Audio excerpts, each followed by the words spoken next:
Improve ಆಗಿದೆ sir.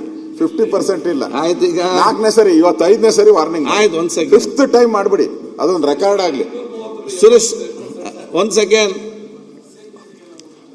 ಇವತ್ತು ಯಾಕಂದ್ರೆ ಹೇಳಿ, ಪರ್ಸೆಂಟೇಜ್ ಬೇಡ ಅಂದ್ರೆ ಯಾವ್ದ್ರಲ್ಲಿ ಇದು ಮಂತ್ರಿಗಳು ಮತ್ತು ಸರ್ಕಾರ ಸತ್ತೋಗಿದೆ. ಶ್ರೀನಿವಾಸ್ ತಿಥಿ ಮಾಡಬೇಕು,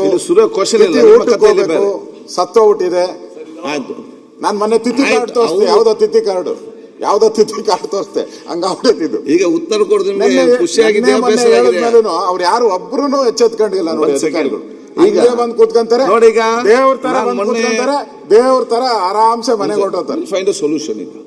find a solution, not a solution triggering. ಆಯ್ತು, ಈಗ ಶೂಟ್. ಓಕೆ. ಈಗ ನಾನು ಸರ್ಕಾರಕ್ಕೆ ಯಾಕೆಂತ ಹೇಳಿದ್ರೆ, ಮೋದಿ ಬಹಳ ಸ್ಪಷ್ಟವಾಗಿ ನಾವು ಮೊನ್ನೆ ಹೇಳಿದ್ದೇವೆ, ಈ ಸದನ ನಡೆಯುವುದು ಅದು ಮಂತ್ರಿಗಳಿಗಾಗಿ ಅಲ್ಲ, ಅದು ಶಾಸಕರಿಗೆ ಬೇಕಾಗಿ ನಡೆಸುವಂತ ಅಧಿವೇಶನ. ಯಾಕೆ, ನೀವು ಮಂತ್ರಿಗೆ ಯಾವಾಗ ಬೇಕು ಚರ್ಚೆ ಮಾಡ್ತೀವಿ. 3 ತಿಂಗಳಿಗೊಮ್ಮೆ ಶಾಸಕರು ಸೇರಬೇಕು, ಅವರಿರೋ ಸಮಸ್ಯೆಯನ್ನು, ಅವ್ರ ಊರಿನ ಸಮಸ್ಯೆಯನ್ನು ಚರ್ಚೆ ಮಾಡಬೇಕು. ಅದಕ್ಕಾಗಿ ಎಲ್ಲಾ ಪಕ್ಷದವರು ಕೂಡ, ಎಲ್ಲಾ ಸದಸ್ಯರು ಕೂಡ ಪ್ರಶ್ನೆ ಕೇಳ್ತಾರೆ. ಎಲ್ಲರಿಗೂ ಕೂಡ ಸ್ಟಾರ್ ಕ್ವಶನ್ ಆಗುದಿಲ್ಲ, ದಿವಸ 15 ಮಾತ್ರ ಆಗುವಂಥದ್ದು,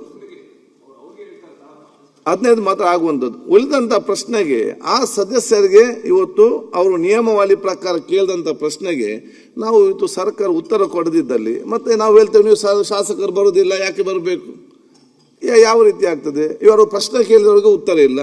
ಕಾಲಿಂಗ್ ಅಟೆನ್ಷನ್ ನಲ್ಲಿ 15ಕ್ಕಿಂತ ಜಾಸ್ತಿ ತಗೊಳ್ಬೇಡಿ. ಸರಿಯಾದ ಸಮಯಕ್ಕೆ ಕೋರಂ ಮಾಡಲಿಕ್ಕೆ ಮತ್ತೆ ಆ ಸಮಯದಲ್ಲಿ ಬರುವುದಿಲ್ಲ. ಅದಾದ್ರೆ ಯಾವ ರೀತಿ ಇವತ್ತು ಹೋಗುವಂಥದ್ದು? ಅದು ಮೊನ್ನೆ ಕೂಡ ಇದನ್ನು ನಾನು ಇವತ್ತು 2 ಸಲ ಬಹಳ ಗಂಭೀರತೆಯಿಂದ ಇರಬೇಕನ್ನು ನಾನು ಕೂಡ ಇದರ ಬಗ್ಗೆ ಚರ್ಚೆ ಮಾಡಿ ಸ್ಪಷ್ಟ ಆದೇಶ ಕೂಡ ಈ ಪೀಠದಿಂದ ಸತತವಾಗಿ 3 ಬಾರಿ ಇದನ್ನು ನಾನು 4 ಬಾರಿ, ಇವತ್ತು 5ನೇ. ಬೇಡ, ಅದೇ ಏನು ಸುಧಾರಣೆ ಇವತ್ತು ಕಾಣುವಂತ ಪರಿಸ್ಥಿತಿಯಲ್ಲಿ ನನಗೆ ಕಾಣುವುದಿಲ್ಲ. ಈ ರೀತಿ ಬಹುಶಃ ಇದು ಧೋರಣೆ ಆದರೆ ಬಹುಶಃ ಇವತ್ತು ಎಲ್ಲ ಸದಸ್ಯರು ಮೆಚ್ಚುವ ರೀತಿಯಲ್ಲಿ ಇದು ಸದನವನ್ನು ಹೇಗೆ ನಡೆಸುವಂಥದ್ದು?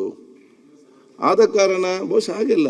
ನಾನು ಕೇಳಿದೆ ಅಂತ ಹೇಳಿದ್ರೆ, ಆದ ಕಾರಣ ಇವತ್ತು ಈ ಸಂಬಂಧಪಟ್ಟ ಮಂತ್ರಿಗಳು ಮತ್ತು ಸೆಕ್ರೆಟರಿಗಳು ಬಂದು ಕೂತ್ಕೊಂಡು ಏನು ಸಮಸ್ಯೆ ಯಾಕೆ ಆಗಿದೆ ಆ ಕೊಡ್ತಂದು ಹೇಳುವ ತನಕ ಕೂಡ ನಾನು ಸದನ ನಡೆಸುವುದಿಲ್ಲ, ನಾನು ಎಜೆಂಟ್ ಮಾಡ್ತೇನೆ.